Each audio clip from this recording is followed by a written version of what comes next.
Yeah, well, we're now on the western side of Tripoli, the western edge of Tripoli, a really desolate place. This is an old harbour, you can see behind me, and it's turned into a camp for migrant workers that have nowhere to go. They're living underneath these boats. Let me show you over here, Darren. You can see this is people's homes. You can see the sheets and the towels they put up there on the side of the boat. Well, they're living under these places. People from African countries that came here to work in Libya, like these gentlemen here. Where are you from, sir? I'm from Nigeria. From Nigeria? What about you, sir? From Nigeria. From Nigeria. These two gentlemen from Nigeria, but there's a large group of countries, nationals here, that are stuck here, and they fear leaving this camp because they say that if they go outside, they fear that they'll be arrested, accused of being mercenaries. They say there are other people from this camp who've actually done that. They've left the camp, went outside to try and find food, try and find water, and they were arrested. A very difficult life for these people, highlighting, I think, the problems for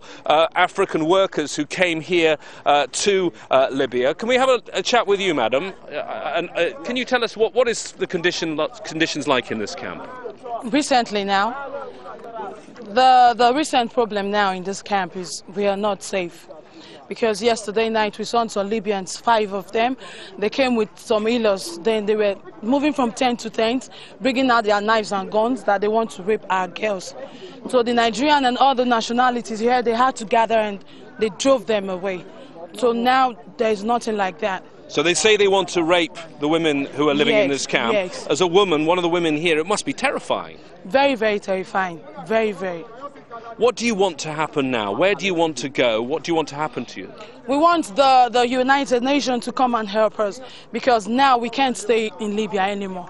Even back in our country, we cannot, because there are some political problems in our country.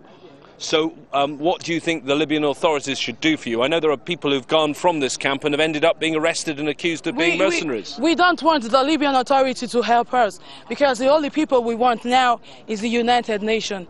That's all we're looking for now. We don't want the Libyans, because the Libyans will be telling you guys that don't worry, leave those people. After everything, they will keep them and they will use them to work. But we don't want that.